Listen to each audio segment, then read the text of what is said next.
Hi everyone, this is Zeiss here, and today I want to talk about this article here, which was just published by Blizzard on their official site. I'll comment a bit on this, and I'll also link it in the description below, so you can read it on your own and draw your own conclusions. But let's wrap it up here real quick, see what it's about. They obviously revealed yet again the season 4 name. It's called Reborn. They've been talking about this before, and it says it starts on May 14th, 10 a.m. Pacific time. That means 8 p.m. my local time here in Eastern Europe. So if you wanna see me smash this season as usual, probably become level 100 on day 1, keep farming Ubers and destroy the game and quit it and play something else. Yeah, I'm the guy, I guess. Oh, hardcore of course, so let's see how it goes this season because of all the changes and all that. So they outlined the most important things here, but if you followed what I commented on previously about Diablo 4 and how I played the PTR, there's nothing much here, I guess, until we see the actual developer update in 2 days from now. But let's go over the main topics here. Itemization is changed. You probably know that legendaries will have only 3 affixes now, and the rares will have 2 affixes. Nothing major there, I mean nothing new. They also removed many of the affixes. A good thing is our Necromancer can finally be really fast, and maybe actually one of the faster classes now, maybe actually the fastest class. If you use that approach and have movement speed on the amulet and on the boots twice, you can actually get really good speeds now. So it's not so bad, even for farming. You just push a button, use blood search, and the screen dies. Nothing changed there either, unless you try to do it on like pit maybe 70 or higher. That might prove difficult. Okay, let's see what else. Well, they have some examples here. Also, this one has greater affix, nothing fancy, blah blah blah. And they want to make affixes more impactful and all that. That's pretty good. The Codex of Power, if you've played the PTR, you probably know, now that you salvage an item, it can store the higher value of the legendary aspect. That's pretty good. That should have been in the game on release, but you know, not the right people were involved, I guess. Anyway, there's also here the recipes on the list in case you missed. You can actually see which ones you found. That's pretty good. There's also tampering. You can add additional affixes on your gear now. That's why they removed the affixes. No worries, it's not a nerf, in case you missed that.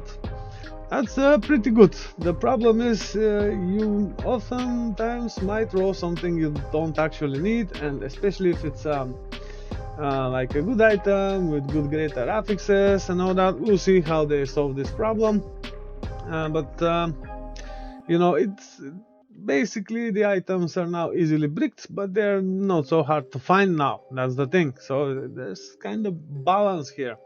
We'll see how it goes when we play the season, but I'm not quite fond of this thing because it would have been better if they just let us pick the affix that we need and rerolls only to change the numeric value. That would have been much better.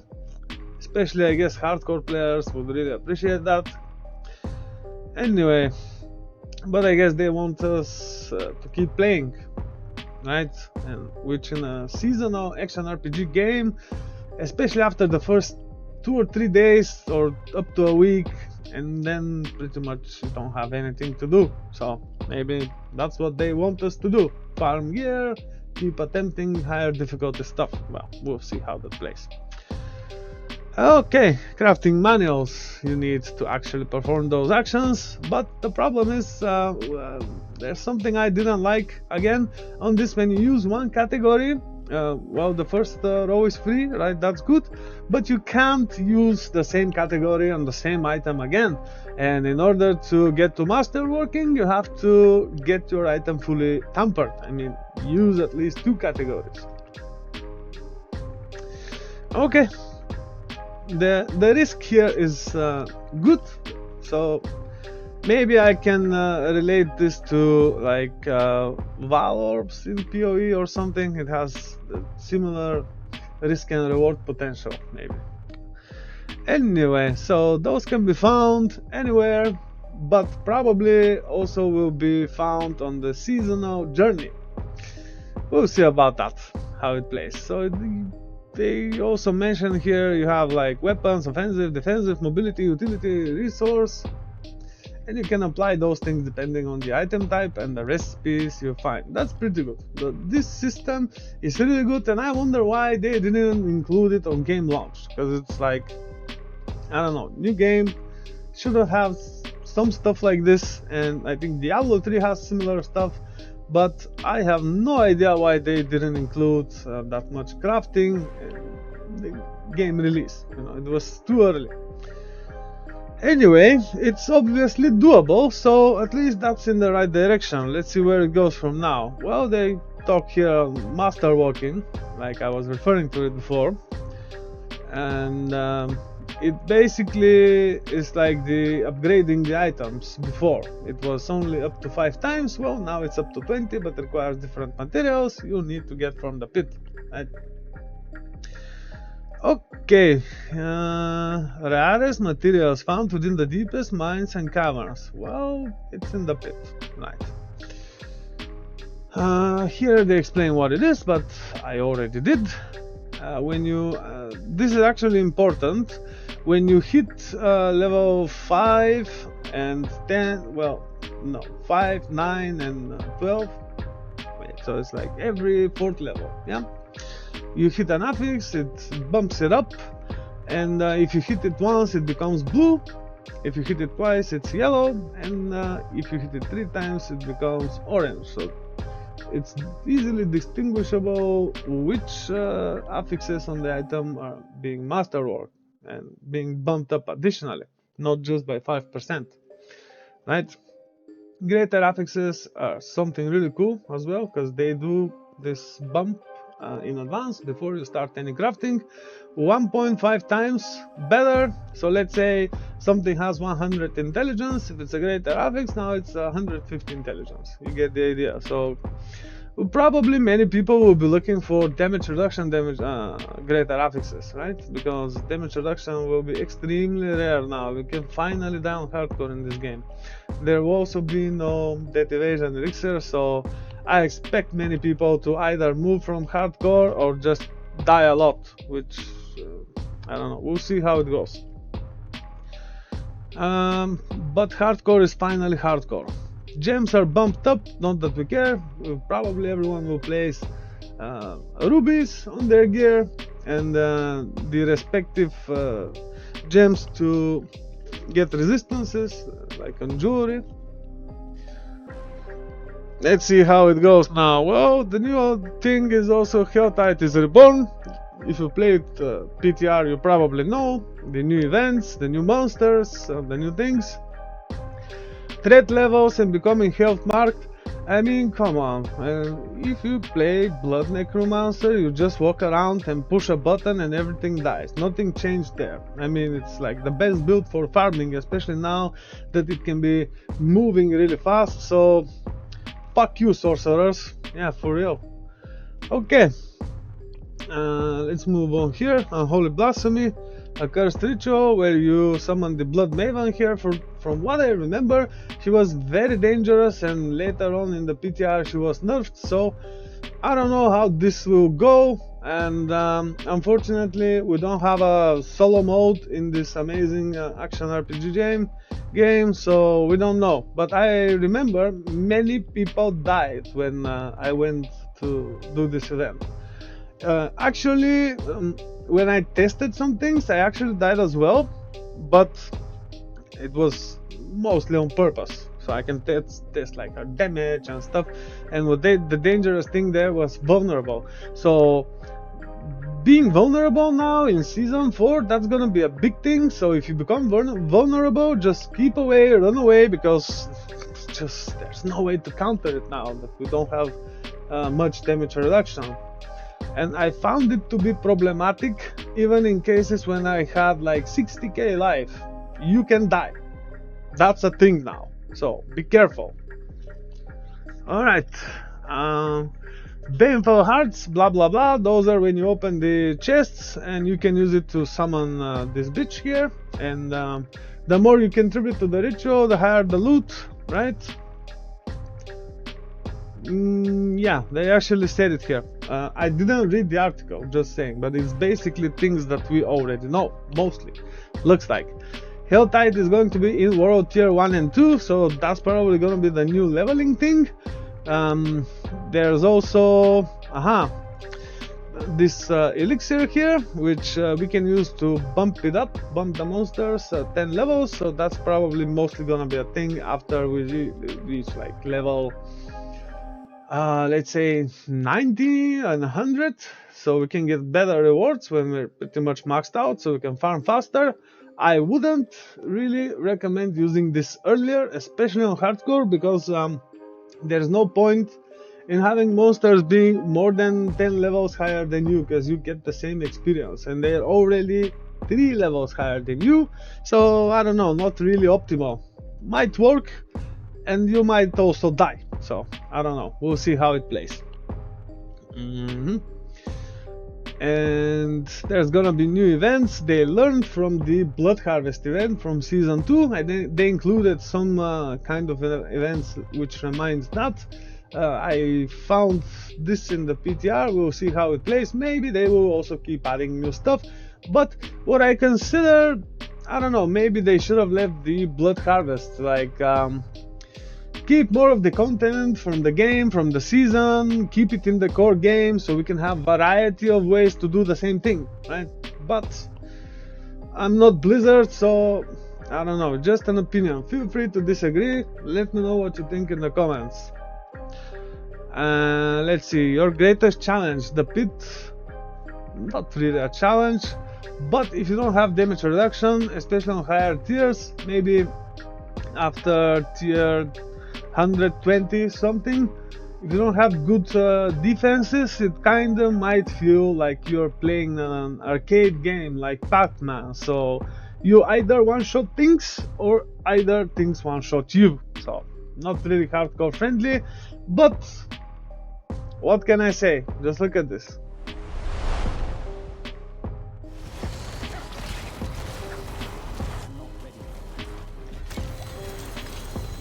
Alright, boss down.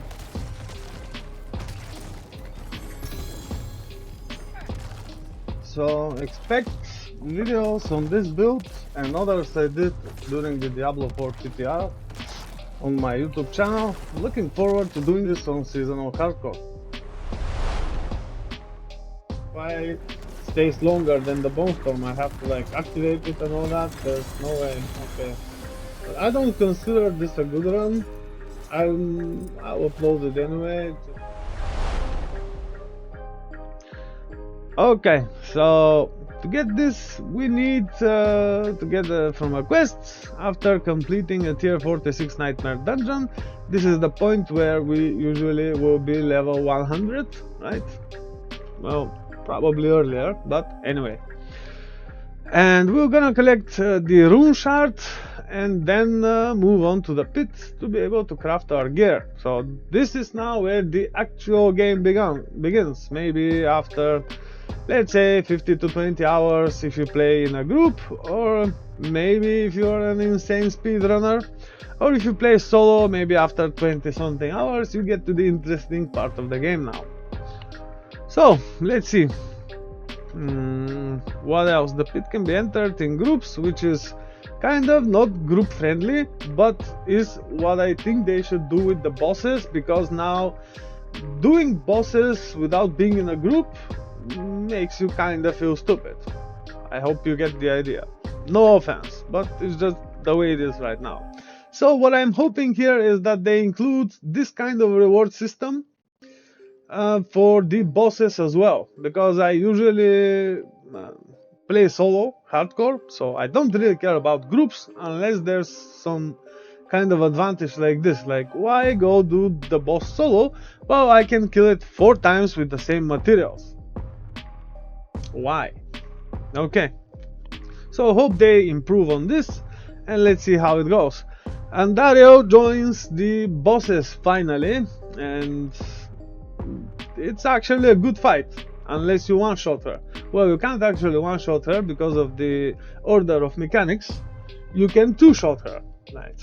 If you know what I mean. Tormented Echoes, those are the level 200 bosses, except the beast in the ice. I actually tried those bosses, and they have only one problem. If they debuff you more than 2 times, you just have to leave the fight. Otherwise, there's a lot of one-shot potential from them, and not really hardcore friendly. Not that it's not doable, but also it's not worth it because they cost like 5 times the materials, and the rewards is pretty much the same, just in a multiple of 5. So, unless you play some buggy barbarian build, I guess there's no reason to waste your time on those bosses. That's what I think. And probably I will not do much of these fights during the season because I don't see, like, I don't feel it's worth it. I don't feel it's worth my time. I don't feel it's worth farming them and all that. But we'll see, right? We can always go and die there, especially end of season. Well, that for me at least means very early on, but we'll see how it goes. Fight with the Iron Wolves. That's the interesting part, the new part here. It's finally officially confirmed in an article, not just on Twitter or just some data miner or whatever. Finally confirmed that the team will be about the Iron Wolves, and there should be some problem with them. The source, they are dying obviously, and we'll have to find out why. We have to meet this guy in Kyrgyzstan to start our journey to uncover this plot. Working with the wolves will earn us tampering manuals, so that's pretty good. Probably that's what I'll do first, part of the seasonal journey until I feel it makes a difference, and then keep leveling and maybe get back to it later. We'll see. Any wolf events that occur in Helltide will persist past end season 4. That's pretty good.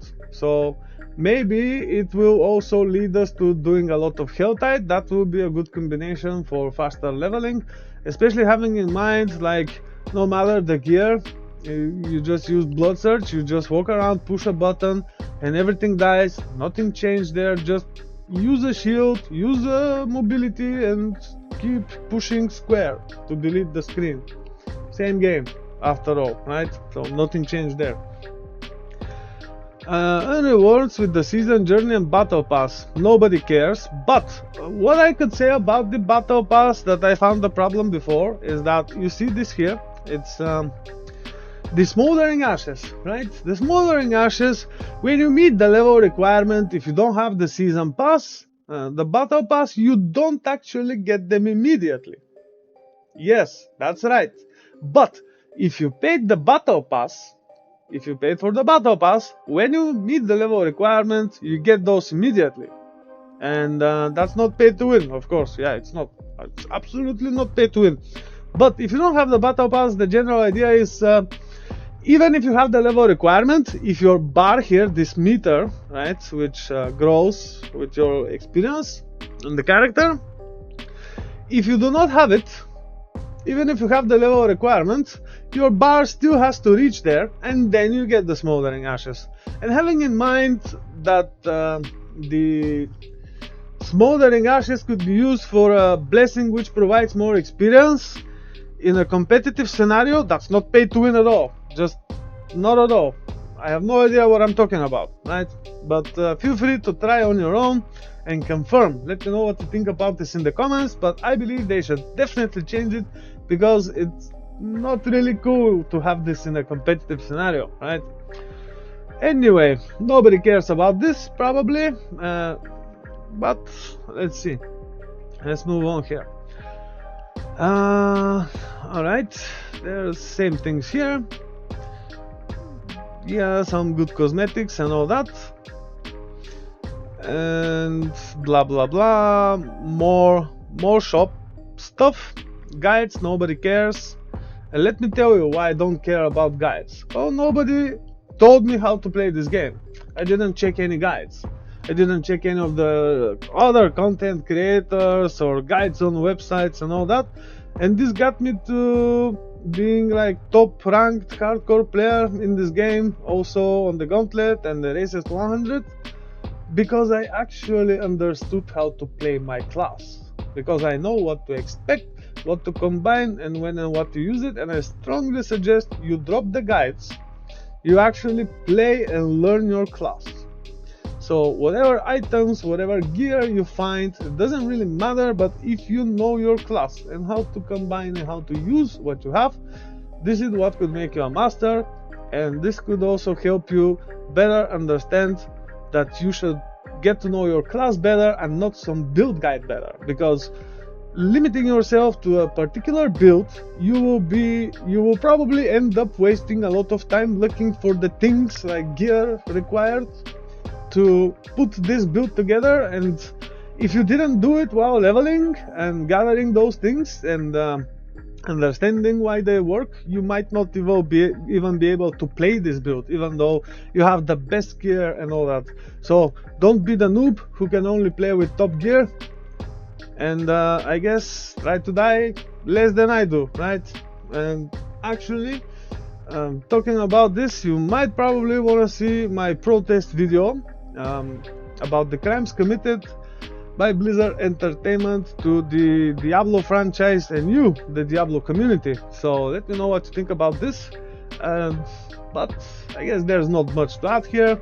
Like I said, I'm gonna link to this article so you can read it on your own, draw your conclusions. I hope I sounded too arrogant this time, pun intended. And yeah, Zeiss out. I'm gonna see you on the next one, guys. Thank you for watching. Take care.